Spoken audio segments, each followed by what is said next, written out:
Bismillahirrahmanirrahim. Assalamualaikum warahmatullahi wabarakatuh. Alhamdulillahi ala ihsani wa syukru lahu ala taufiqihi wa amtinani. Asyhadu an la ilaha illallah wahdahu la syarika lahu ta'ziman li sya'nih. Wa asyhadu anna Muhammadan abduhu wa rasuluhu da'ila ridwani. Allahumma salli alaihi wa ala alihi wa ashabihi wa ikhwani. Kita lanjutkan bahasan kita dari kitab Al-Kabair karya Syekh Muhammad bin Abdul Wahhab rahimahullahu taala. Beliau berkata rahimahullah, babun al-hala wal jubun. Al-hala maksudnya yaitu sangat suka berkeluh kesah lagi pelit, ya. Sangat suka berkeluh kesah lagi pelit. Nanti akan datang penjelasannya. Wal jubun maksudnya pengecut. Wa qaulullahi ta'ala, dan firman Allah Subhanahu wa taala, innal insana khuliqa halu'a. Sungguhnya manusia diciptakan dengan halu', ya. Sampai firman Allah, illal musallin, kecuali orang-orang yang salat, ya. Maksud bab ini menjelaskan tentang di antara dua perkara yang buruk, akhlak yang buruk yang bisa menjerumuskan orang dalam dosa besar adalah suka berkeluh kesah dan lagi pelit. Demikian juga al-jubun, yaitu pengecut. Seorang ketika pengecut maka dia terkadang meninggalkan banyak kewajiban yang hendaknya dia kerjakan. Misalnya pengecut dalam jihad, ya, harusnya dia berjihad di jalan Allah Subhanahu wa taala, jihad yang syar'i. Namun karena dia pengecut akhirnya dia tidak berani berjihad, ya. Sehingga dia meninggalkan kewajiban yang diwajibkan kepadanya. Padahal dia tahu bahwasanya seorang bagaimanapun juga akan meninggal dunia, apakah dengan pedang ataukah dengan selain pedang.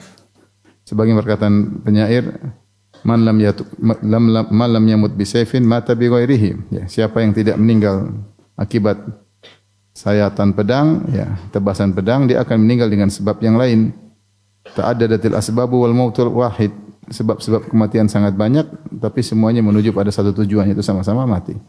Kalau enggak meninggal dengan pedang dalam medan pertempuran, meninggal karena sakit, karena jantungan, karena gula, karena kecelakaan, karena dibunuh orang, semuanya akhirnya pun akan meninggal dunia. Tinggal kita berusaha mati biasa atau mati mulia. Kalau mati mulia maka mati dengan tanpa pengecut. Kalau memang ada kewajiban maka seorang berusaha bertakwa kepada Allah, mengalahkan rasa takutnya untuk mencari keridhaan Allah Subhanahu wa taala, ya.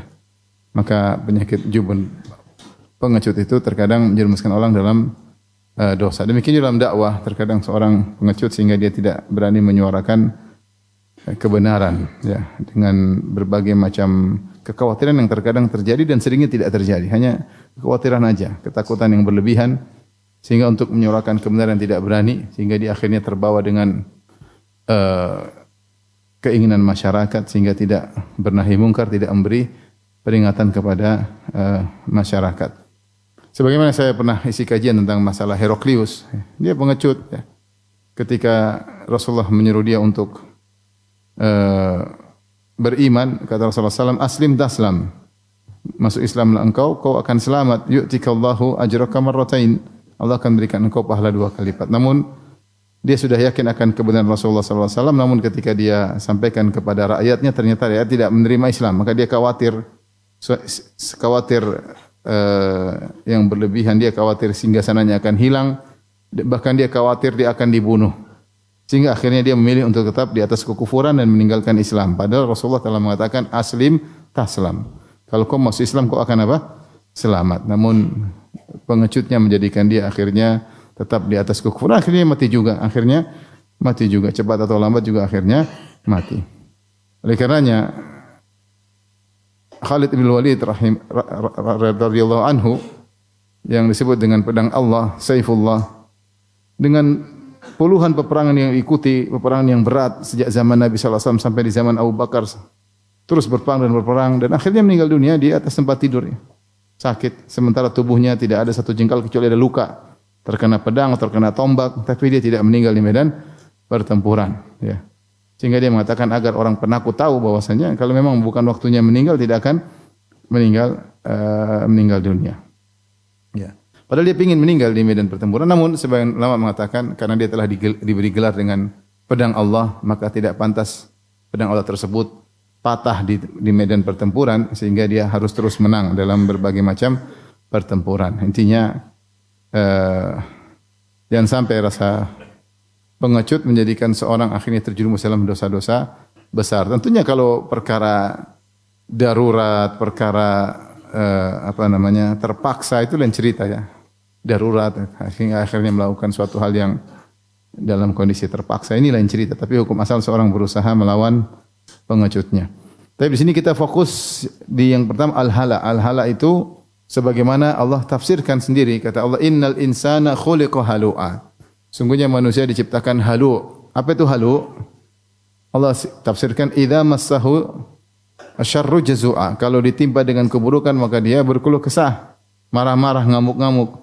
Wa idza massahul khairu manu'a. Kalau mendapatkan harta manu'a, pelit, illal musallin, kecuali orang-orang yang salat ya. Di sini halu atau hala ditafsirkan oleh Allah dalam dua ayat selanjutnya, yaitu intinya kalau ditimpa keburukan maka dia berkeluh kesah, tidak sabar, dan kalau dapat harta maka dia pelit luar biasa. Adapun yang pertama, kalau ditimpa keburukan maka dia berkeluh kesah karena tidak menerima takdir Allah, dia maunya mendapatkan kebaikan terus.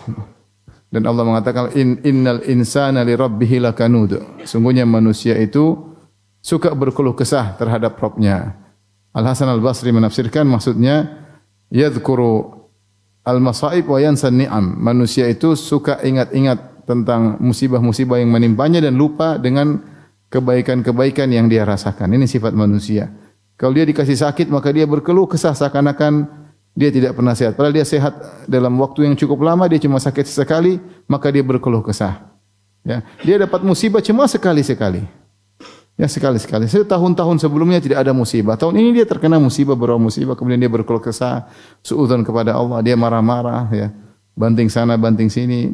Begitulah manusia. Dia lupa bahwa selama ini Allah telah berikan dia banyak kenikmatan. Bahkan saat dia terkena musibah pun masih banyak kenikmatan yang dia rasakan. Ya. Namun manusia seperti itu, ya, lakanud, suka berkeluh kesah. Maka di antara pelajaran yang disampaikan oleh Nabi Ayub alaihissalam ketika istrinya mulai tidak sabar, maka dia mengatakan, "Ma ansofti, kau tidak adil wahai istriku. Saya baru sakit sekian tahun, mungkin berapa tahun, 7 tahun, sementara Allah telah memberikan kita nikmat selama 70 tahun. Kau tidak adil ya. Tidak, harusnya kita bersabar, harusnya bersabar." Oleh karenanya saya ingatkan diri saya pribadi dan juga para hadirin hadirat, kalau kita ditimpa dengan keburukan, kita ingat kebaikan-kebaikan. Bahwasanya selama ini kita mendapatkan banyak kebaikan, keburukan sesekali. Di tengah kita terkena keburukan ini pun masih banyak kenikmatan yang kita rasakan. Dan toh keburukan ini pasti ada hikmahnya, pasti bagi orang yang bersabar. Pasti ujungnya indah. Minimal mengurangi dosa-dosanya, mengangkat derajatnya dengan cepat. Karena musibah mengangkat derajat seorang di sisi Allah dengan cepat. Dan biasanya ujungnya adalah, endingnya adalah indah ya. Maka kita berdoa, Allahumma ahsin akibatana fil umuri kulliha. Ya Allah, indahkanlah ya kesudahan kami dalam segala urusan ya. Kita minta happy ending dunia maupun di mana di akhirat. Tugas kita cuma tinggal husnudzan kepada Allah ketika terkena kesulitan ya. Kita yang jauh lebih baik daripada kita mengalami banyak kesulitannya. Para ulama, para salihin ya. Sekarang kita merasa masalah kita berat, ternyata ada yang lebih berat lagi, subhanallah. Ada yang lebih berat. Dan jauh lebih berat, tapi dia bisa bersabar, kenapa kita tidak ya? Oleh karenanya ingat kebaikan-kebaikan ketika sedang terkena musibah. Jangan jadi halu ya. Halu yaitu kalau tertimpa keburukan ngamuk sana ngamuk sini. Ini sifat pertama dari halu, suka berkeluh kesah. Yang kedua, wa idza massahul khairu manu'a. Kalau ditimpa dengan atau mendapatkan kebaikan maka pelit. Ini problem ya, sifat manusia.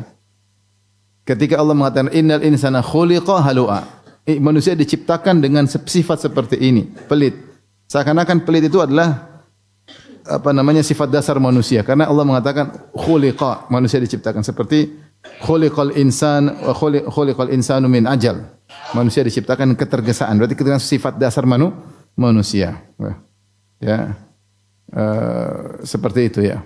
Wa khuliqal insanu dha'ifa, manusia diciptakan lemah. Manusia itu lemah. Dalam ayat ini innal insana khuliqa halu'a. sifat dasar manusia suka berkeluh kesah dan pelit. Ini sifat dasar manusia. Makanya dalam beberapa ayat Allah tekankan hal ini. Contoh, sifat pelit itu kenapa? Karena cinta kepada harta yang berlebihan. Allah mengatakan, wa innahu lihubbil khairi lasyadid. Sungguhnya manusia itu lihubbil khair, khair Muslim al-mal. Manusia itu kecintaannya kepada harta sangat kenceng. Siapa sih kita tidak suka harta? Siapa? Ya, kita semua suka dengan harta. Ya. Kemudian juga Allah mengatakan, ya, wa tuhibbunal mala hubban jamma, dan kalian mencintai harta dengan kecintaan yang mendalam. Orang berribut-ribut sekarang bertengkar, semuanya bukan harta. Ribut tentang urusan kepemimpinan jabatan, di balik itu ada harta. Masalahnya harta, ya. Masalahnya harta. Cinta kepada harta luar biasa. Kemudian memiliki sifat pelit. Seperti Allah mengatakan, "Qul law antum amsaktum khazaina rahmat rabbi la amsaktum law an," gimana ayatnya? "Wa kana al-insanu qatura," di dalam surat Al-Isra, ya. "Khazaina rahmati rabbi la amsaktum," ya. Kalau kalian menguasai perbendaharaan harta Tuhanku, idzan la amsaktum, maka kalian akan menahan. Kata Allah setelah itu, wa kanal insanu qatura, dalam surat Al-Isra, ya. Sungguhnya manusia itu qatur, yaitu pelit.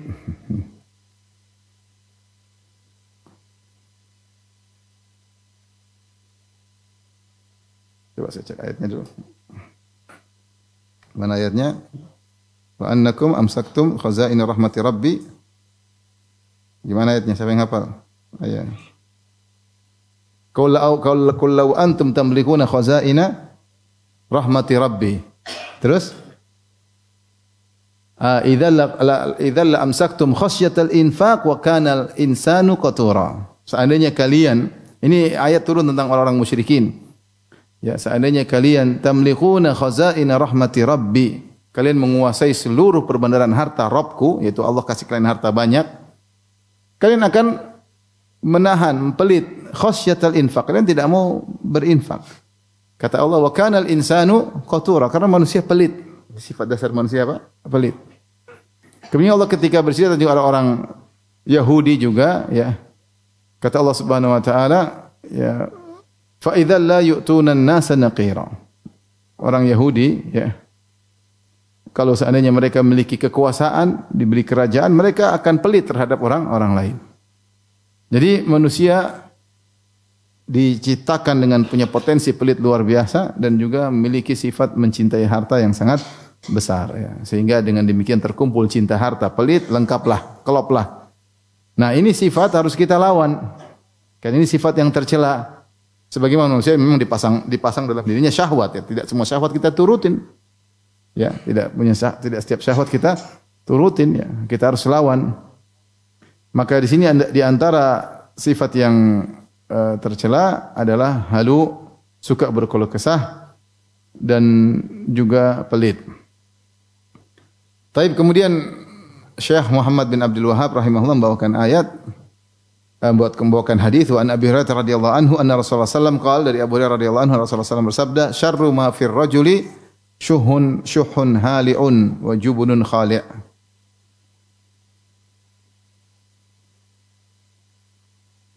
Bahwasanya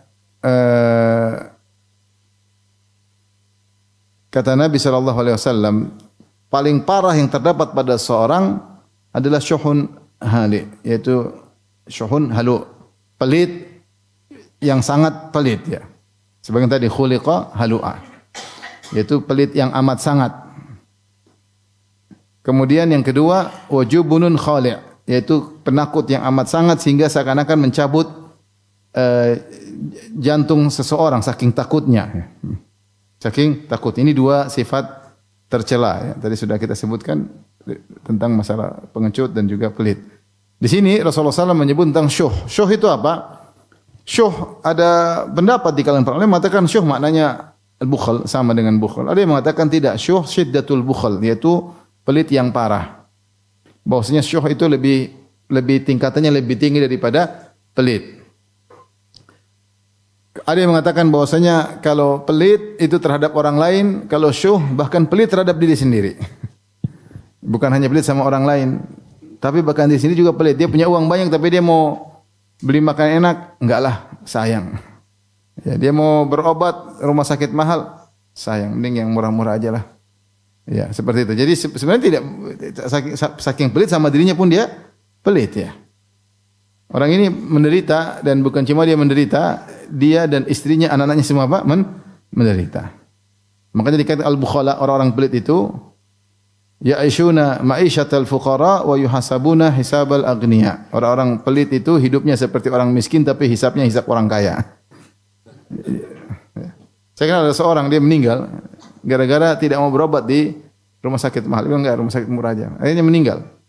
Padahal dia uangnya banyak. Kenapa? Pelit terhadap diri sendiri.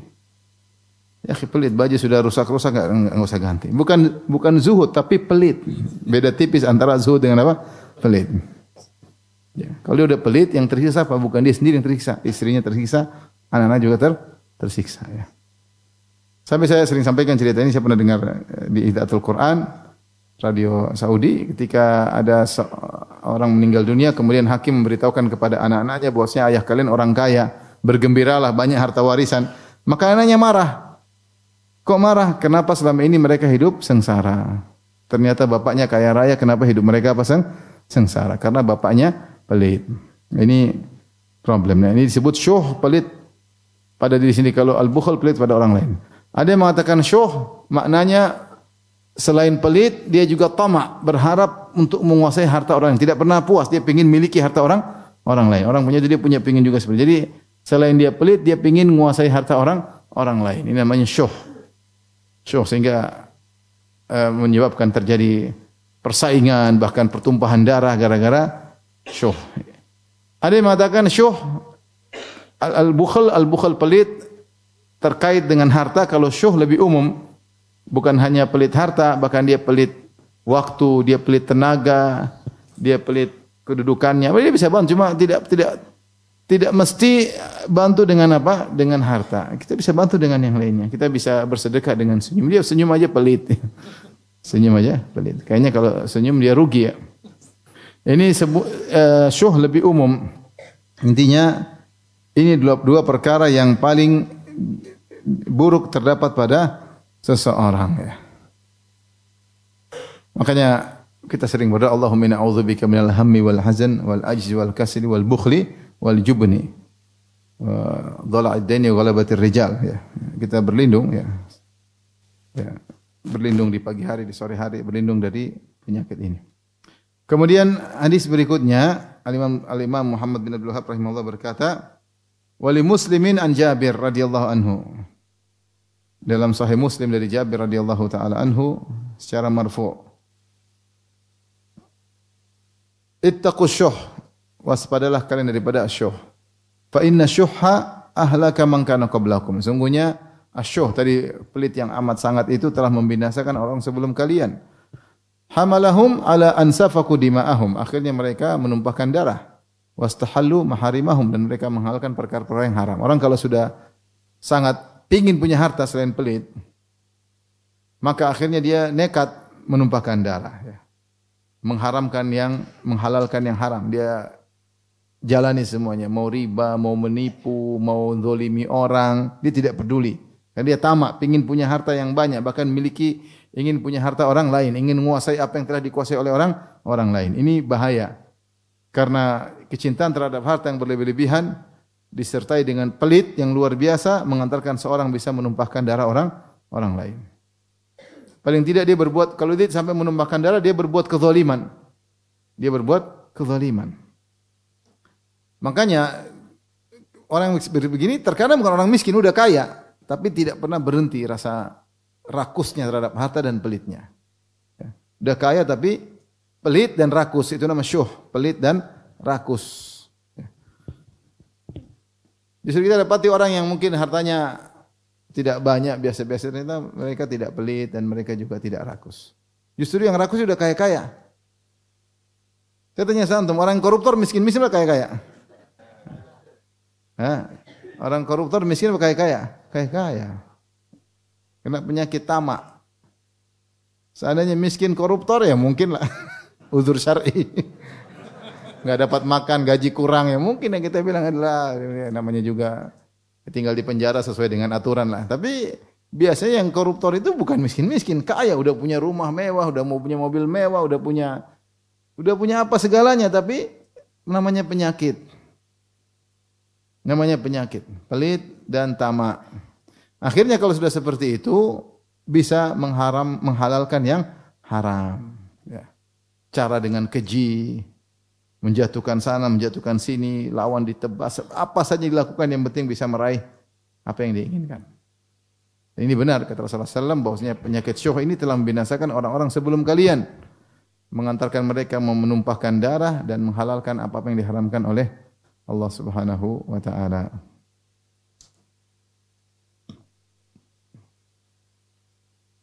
Tapi kita lanjutkan sekarang bab yang baru, babun al-bukhlu, bab tentang pelit. Ulangi lagi pelit lagi. Ini pelit yang problem. Subhanallah, pelit ini masalah. Banyak orang pelit, subhanallah.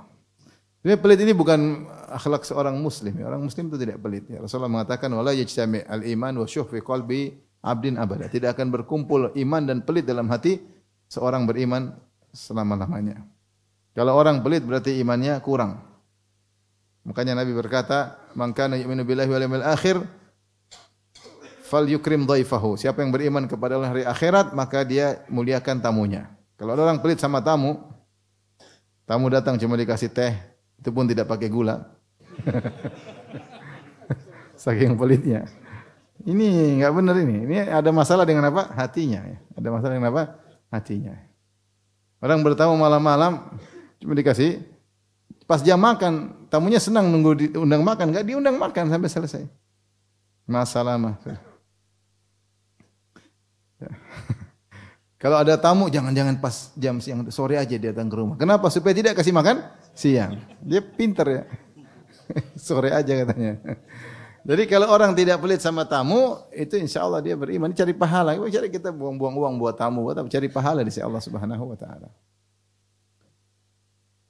Man kana yu'minu billahi wal yawmil akhir falyuhsin ila jarihi. Hendaknya dia berbuat baik sama tetangganya. Pelit sama tetangga, tidak perhatian sama tetangga, repot. Makan sembunyi makanan. Kalau kita baik sama tetangga, makan bagi sama tetangga. Nanti Allah kasih lagi. Memang kita bisa makan semuanya. Ya. Sudah ada makanan bagi, ada rezeki bagi. Ya. Ada rezeki bagi. Sudah pulang masuk ke rumah bawa durian. Duriannya udah kecium tetangga. Tetangga lihat, oh ini durian bagus. Masya Allah saya kemarin beli. Cuma ngomong aja. Tidak ditawarin. Tidak ditawarin. Ini Masya Allah durian enak banget. Masya Allah. Di sana beli, di sana bagus. Masya Allah. Dia tidak tawarin. Ya, kalau kau tidak mau tawarin, diam-diam kasih masuk ke rumah. Jangan dilihat sama tetangga. Jadi orang pelit itu berarti imannya bermasalah. Dan hati-hati nih Gen Z ini Gen Z ya. Kadang-kadang tidak susah. Sekarang saya sampaikan sekarang masalah Gen Z kurang belajar apa? Ada pekewuh kurang ya karena kadang-kadang Gen Z ini makan depan temannya cuek aja. Enggak ada rasa malu kayak enggak basa-basi tawarin kayak dia takut tawarin ternyata benar diambil. Orang jangan pelit lah. Insyaallah latih. Pelit itu manusia memang diciptakan dengan pelit. Tadi sudah bilang khuliqa halu'a. Itu sifat dasar. Tapi lawan, jangan dibiarin. Kalau dibiarin semakin menjalar ke tubuh, harus dilawan. Kita mau dapat makan silakan. Meskipun kita jengkel tapi makan gitu. Bismillah. Nanti lama-lama biasa. Itu namanya perkara biasa. Perkara biasa. Hal-hal makanan masih ada, uang juga masih ada. Aman ya. Baik. Makanya Allah mengatakan bukhl itu fahisyah, perbuatan keji. Kata Allah Subhanahu wa taala, "Asy-syaitanu ya'murukum bil fahsya." Ya. Wallahu ya'idukum maghfiratan minhu wa fadla. Ya. Syaitan menyuruh kepada perbuatan keji. Ditafsirkan maksudnya adalah pelit.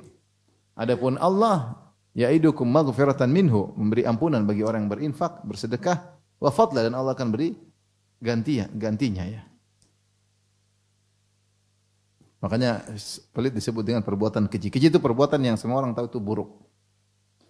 Kalau orang mungkin enggak punya apa-apa, dia pelit, wajar dia enggak punya apa-apa.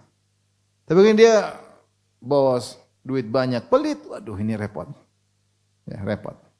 Di luar ekspektasi.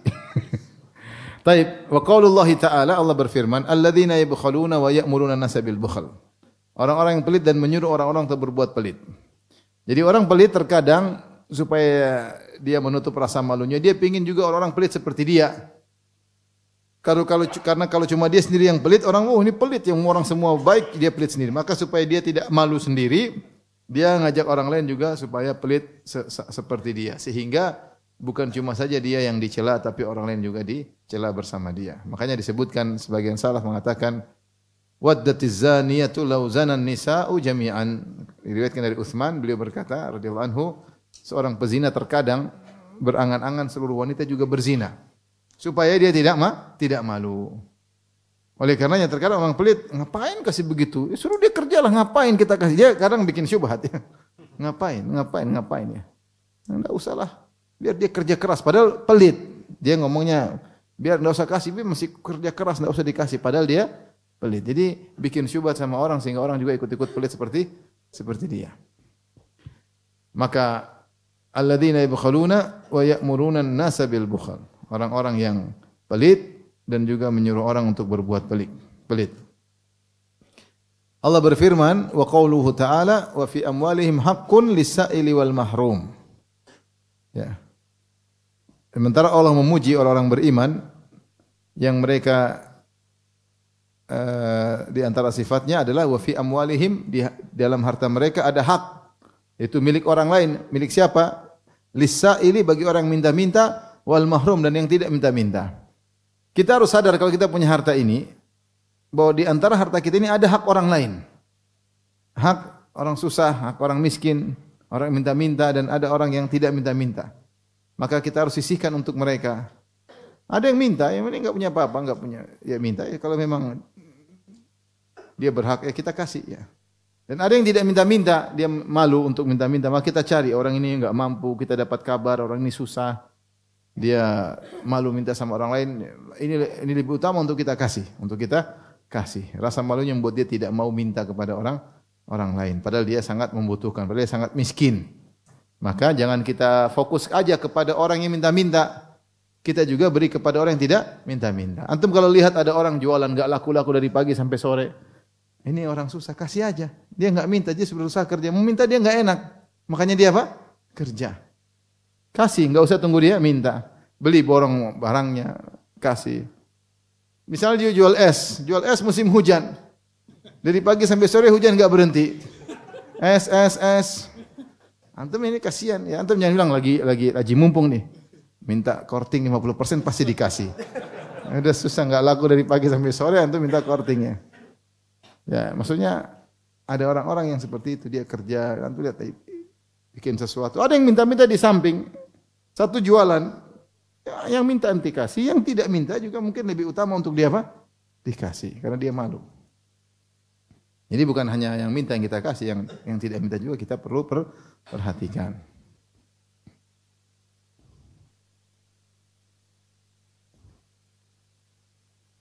Baik, hadis berikutnya, wa an Jabir radhiyallahu anhu qala, dari Jabir radhiyallahu anhu dia berkata, qala Rasulullah sallallahu alaihi wasallam, Rasulullah sallam bertanya, man sayyidukum ya Bani Salimah? Siapa pemimpin kalian wahai Bani Salimah? Bani Salimah ini kaum yang tinggal di Madinah di dekat Masjid Al-Qiblatain ya sekarang. Masjid Al-Qiblatain namanya asalnya Masjid Bani Salimah. Masjid Bani Salimah. Kulna, ketika ditanya, Rasulullah itu dia sebagai pemimpin, Amirul Mukminin, sebagai amir atau waliul amr, penguasa, dia datang jenguk kepada masyarakat, dia datang ke kampung ini, kampung anu, sampailah di kampung Bani Salimah, maka Rasulullah bertanya, man sayyidukum, siapa pemimpin kalian? Kulna, kami menjawab, Al-Jad bin Qais. Ala anna nubakhiluhu. Al-Jad bin Qais ini orang yang sempurna, hanya saja satu kekurangannya, dia pelit. Dia sempurna mungkin secara keberanian, secara wawasan, secara pandai berkata, terhormat, segalanya lengkap. Cuma sayangnya ala anna nubakhiluhu. Tapi sayang kami menganggap dia orang yang apa? Pelit. Maka Rasulullah menjawab, wa ayudain adwa minal bukhl. Penyakit mana yang lebih parah daripada pelit? Kata Nabi, bayangkan penyakit mana yang lebih parah daripada pelit ya.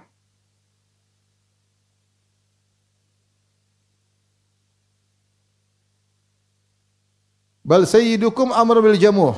Tetapi pimpinan kalian adalah Amr bil Jamuh. Amr bil Jamuh terkenal orang yang dermawan. Rahul Bukhari fil Adab al Mufrad. Tapi saya katakan tadi, namanya pemimpin, dia enggak boleh pelit. Karena dia harus perhatian kepada bawahannya. Sehingga dia suka berbagi harta yang dia miliki. Sehingga dia berbagi, mengorbankan waktu. Karena pemimpin perlu pengorbanan agar bawahannya bisa baik. Ya. Kalau dia sendiri pelit, dia pelit dengan hartanya, pelit dengan waktunya, pelit dengan jabatannya. Gimana mau jadi pemimpin? Maka penyakit apa yang lebih parah daripada pelit? Dan orang mukmin tidak pelit. Saya sudah sebutkan tadi. Ya. Kalau kita lihat orang-orang yang non-muslim, sebagian mereka pelitnya luar biasa ya. Pelitnya luar biasa. Saya punya kawan dulu tinggal di Eropa, zaman-zaman jahiliyah, dia cerita. Saat di sana itu, kalau kawan kita non-muslim ulang tahun ya, dia undang kita tapi dia bilang nanti kamu bawa ini, bawa anu. Jadi dia cuma siapkan kue ulang tahun. Minuman bawa sendiri. Dia mau happy tapi yang datang suruh bawa apa? Minuman sendiri. Bahkan di antara mereka ada yang pacaran, bayar sendiri-sendiri. Kalau kita pacaran, astagfirullah. Maksudnya orang sini kalau pacaran ya dibayarin lah. Ini pacaran bayar sendiri-sendiri gimana ceritanya? Bahkan suami istri kadang bayar sendiri.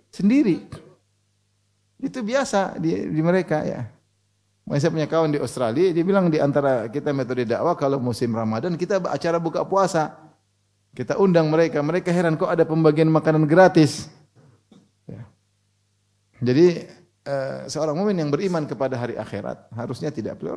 Orang non muslim kalau di antara mereka pelit tentu dia semua mereka di antara mereka ada yang dermawan.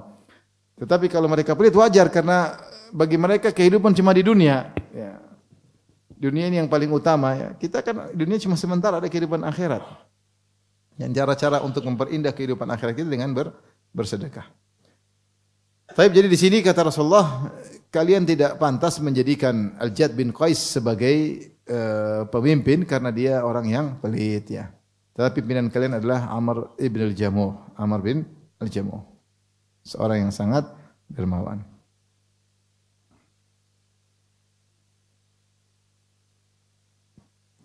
Tapi kita lanjutkan. Bab uqubati al-bukhli. Hukuman bagi orang pelit atau hukuman bagi perbuatan pelit.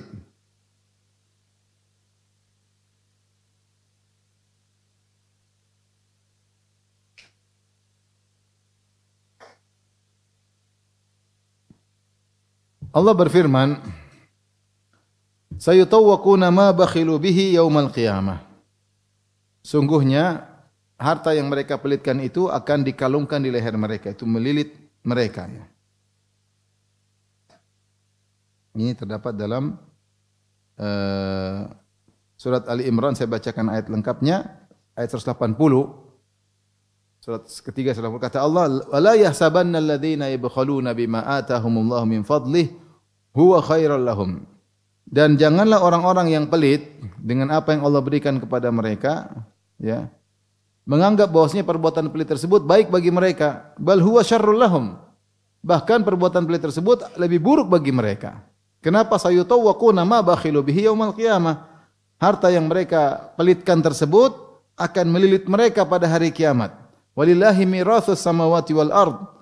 Dan kepunyaan Allah segala warisan yang ada di langit dan di bumi. Wallahu bima ta'maluna khabir, dan Allah Maha melihat apa yang kalian lakukan. Di sini orang pelit banyak mereka menyangka lebih baik mereka pelit karena mereka akan lebih bisa bersenang-senang, harta mereka semakin banyak ya. Mereka menyangka demikian. Kata Allah, bal huwa syarrul lakum, bahkan itu lebih buruk bagi kalian. Kenapa harta yang kalian pelitkan tersebut akan dijadikan oleh Allah sarana untuk menyiksa kalian pada hari kiamat kelak. Allah akan jadikan sebagai sarana untuk menyiksa kalian pada hari kiamat kelak. Ya. Di antaranya dalam hadis disebutkan orang yang tidak bayar zakat, maka harta yang harusnya dibayarkan sebagai zakat tadi akan berubah menjadi ular akra, ya, yang bisanya sangat tajam, ya. Kemudian dia menggigit orang tersebut yang tidak mau bayar zakat. Harta tersebut dirubah menjadi ular yang akan menyiksanya. Dalam Al-Quran juga Allah mengatakan, ya, walladzina yaknizuna adh-dhahaba wal fiddata wa la yunfiqunaha fi sabilillah fabashshirhum bi'adzabin alim yauma yuhma 'alaiha fi nari jahannam fatukwa biha jibahuhum wa junubuhum wa dhuhuruhum hadza ma kanaztum li anfusikum fadzuqu ma kuntum taknizun. Dan orang-orang yang mengumpulkan harta kemudian tidak diinfakkan di jalan Allah, maka berilah kabar kepada mereka dengan azab yang pedih. Hari di mana harta mereka itu dipanaskan oleh Allah pada hari kiamat kelak. Dipanaskan, kemudian untuk dijadikan setrika jidat mereka, setrika lambung mereka, dan setrika punggung mereka. Dikatakan, hadza ma kanaztum li anfusikum. Inilah harta yang kalian simpan untuk diri kalian sekarang sebagai alat untuk menyiksa kalian. Fadzuqu ma kuntum taknizun. Maka silakan merasakan akibat harta yang kalian simpan. Datang dalam hadis, ya. Bahkan bukan cuma harta emas dan perak, segala harta yang tidak ditunaikan kewajibannya, ya, maka akan menjadi bahan penyiksa orang tersebut, ya. Tadi kita sebutkan perak, emas, ya. Kemudian misalnya dalam hadis, ya, Rasulullah SAW ditanya tentang onta. Apa yang dilakukan oleh onta yang tidak dibayarkan zakatnya, tidak dinaikkan zakatnya, tidak dinaikkan haknya. Maka Rasulullah mengabarkan pemilik onta yang tidak mengeluarkan zakatnya, tidak bersedekah dari ontanya tersebut, ya. Seperti bersedekah dengan susunya, kalau ada yang memerlukan, ya, pelit, maka onta ini akan menjadi alat siksa baginya. Dia pelit, ada onta, kemudian orang lagi haus, dia tidak mau kasih, tidak ditunaikan zakatnya, orang miskin membutuhkan, kemudian dia pelit, maka orang onta-onta ini akan menyiksanya. Dikatakan, maka dia akan dilemparkan terlentang di tanah yang luas. Kemudian onta-ontanya tersebut jalan menginjak-injaknya. Injak-injaknya, dia punya onta 1000, onta itu satu-satu injak semua. Sampai di ujung balik lagi. Injak terus, injak terus, injak terus, injak terus. Ini mengerikan. Disebutkan oleh Nabi SAW, ya, tata'uhu bi akhfafiha wa ta'adduhu bi afwahiha. Diinjak dan digigit oleh onta tersebut. Siapa yang mau digigit sama onta? Siapa yang mau? Sampai kalau ada onta kecil pun sampai al-fasil waladun naqas, semua onta injak dia, gigit dia. Kemudian menyedihkan di sini Rasulullah mengatakan fi yaumil qiyamah alladzi miqdaru 50 alf sanah hatta yahkumullahu bainal ibad. Jadi dia disiksa terus sebelum masuk neraka. Jadi ini mereka masih disiksa di padang mahsyar. Orang tidak bayar zakat di antara penderitaannya, disiksa di padang mahsyar. Jadi sementara orang-orang sedang disidang, mereka disiksa. Terus siksa sampai hari kiamat. Ini jadi disiksa sebelum masuk ada surga atau neraka. Mereka sudah mulai disiksa, ya. Demikian juga pemilik sapi, pemilik kambing yang tidak menunaikan haknya sama. Diinjak sapi, siapa yang mau diinjak sapi? Kambing masih oke lah, ini sapi. Diinjak, digigit, waduh. Ngeri. Demikian juga kambing-kambing yang bertanduk tidak akan menanduknya. Jadi harta yang dia miliki kalau tidak ditunaikan akan jadi bahan siksaan baginya pada hari kiamat. Maka Allah mengatakan buat mereka yang menyimpan harta karena pelit, mereka nyangka huwa khairal lahum bal huwa syarrul lahum. Mereka menyangka baik bagi mereka, ternyata buruk bagi mereka. Kenapa? Sayutawwaquna ma bakhilu bi yaumil qiyamah. Itu harta akan melilitnya, ada yang matanya berubah jadi ular menggigitnya, melilitnya pada hari kiamat. Nah, ini hukuman orang yang pelit. Tapi hadis berikutnya, wa fihi la tu'i fayu'illahu alayki. Ini nasihat Nabi kepada Asma binti Abi Bakar As-Siddiq radhiyallahu ta'ala anhuma. Hadisnya lengkapnya, Asma berkata, "Ya Rasulullah, mali malun illa ma adkhala alayya Zubair fa atasaddaqu." Ya Rasulullah, saya tidak punya harta kecuali yang Zubair kasih kepadaku. Asma tidak bekerja, tapi ada Zubair bin Awam radhiyallahu anhu, sahabat Nabi. Terkadang saya harta, terus saya miliki, apakah saya bersedekah? Qala tasaddaqi, kata Nabi, bersedekahlah. Wala tu'i, dan jangan kau simpan di WA, bejana simpan. Fa yu'a alayki, akhirnya ditahan harta untukmu. Ini di antara pengaruh orang tua kepada anak-anak. Abu Bakar As-Siddiq terkenal sangat apa? Dermawan. Maka dia punya anak yang sangat dermawan, di antaranya dua putrinya, Asma dan Aisyah radhiyallahu anha. Tapi dua orang ini punya metode yang berbeda. Aisyah terkenal sangat dermawan, tapi dia biasanya ngumpulin kemudian baru dia kasih dalam jumlah yang besar. Adapun Asma tidak, sedikit dia kasih, sedikit dia kasih, sedikit dia kasih. Apa yang ada di tangan dia kasih, apa yang di tangan dia kasih. Tapi dua-duanya sangat dermawan. Karena ayah mereka dermawan. Tapi kalau kita pelit, anak kita mungkin lebih pelit dari kita. Saya pernah, anak saya lapor, "Abi, itu si fulan temannya pelit, Bi, masa makan tidak tawar-tawarin, maksudnya ya pelit lah." Saya dalam hati, bapaknya juga pelit, saya tahu, cuma saya nggak ngomong. Karena bapaknya pelit, beneran. Ya. Maka wajar pengaruh sama anak. Ya. Antum kalau pelit, anak antum apa? Pelit. Tapi kalau antum dermawan, anak antum juga terbawa insyaallah taala ya. Oleh karena lihat Abu Aisyah dan Asma, dua-dua putri Abu Bakar sangat, cuma metode berbeda. Aisyah kumpul banyak kemudian bagi, kalau Asma sedikit bagi, sedikit bagi.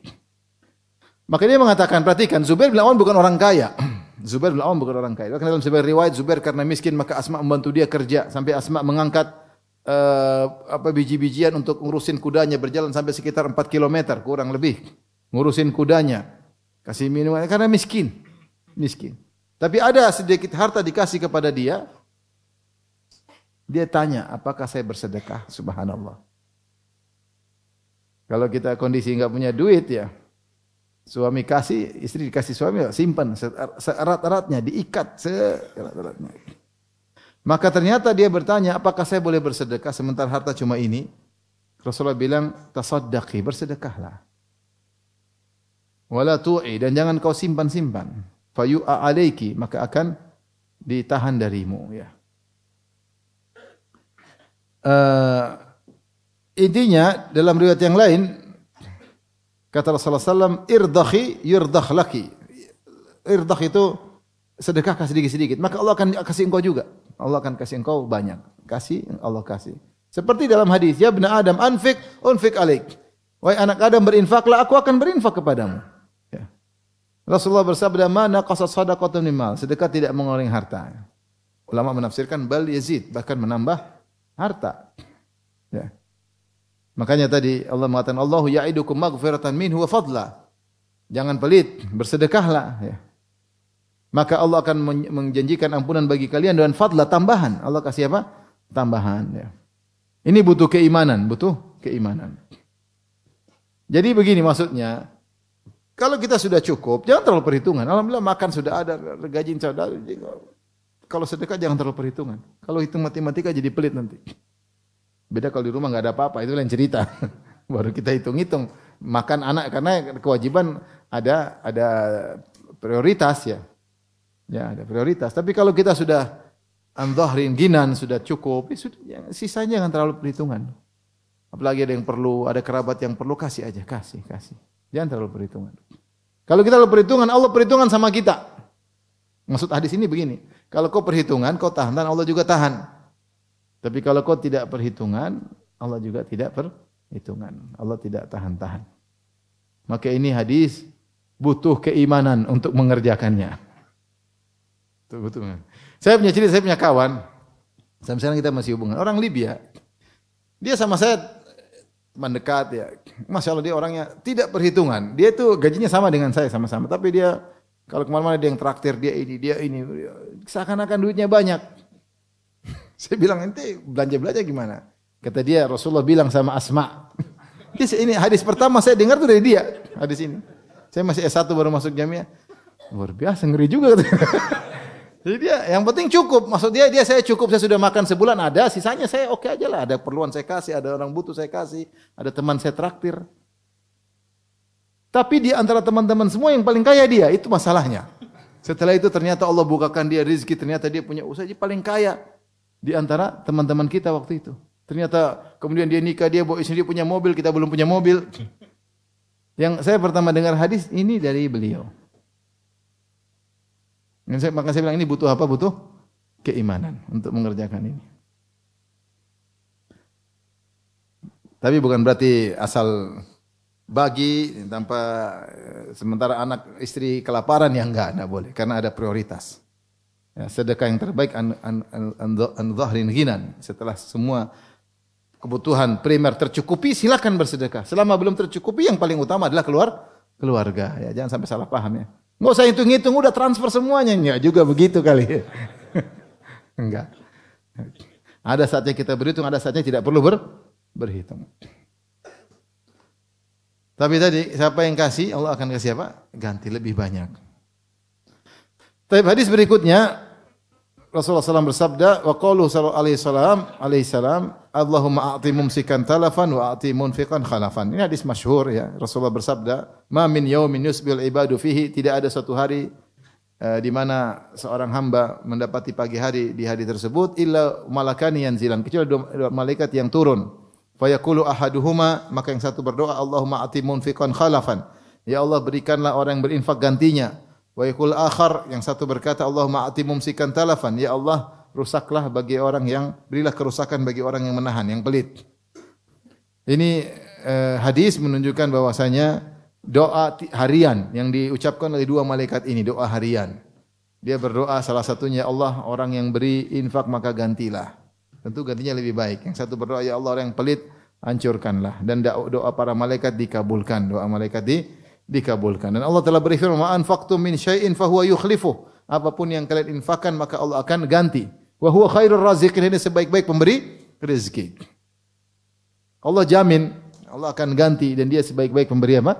Rezeki. Udah, kita tinggal beriman aja, tinggal beriman. Contoh tentang hal ini sangat-sangat banyak. Betapa banyak orang Allah bukakan rezekinya karena dia dermawan. Banyak sekali. Bahkan yang saya kenal orang-orang dermawan justru semakin ditambah rezekinya. Saya kenal mereka berapa tahun semakin tambah rezekinya. Yang semakin tambah rezekinya. Yang pelit semakin menderita. Ya, makin pelit, nahan pelit. Orang pelit susah. Orang pelit apa? Susah. Orang yang lapang dada, mudah memberi, diberi kebahagiaan di dunia sebelum di akhirat. Taib, adapun orang yang pelit, maka didoakan malaikat dengan doa keburukan. Ya.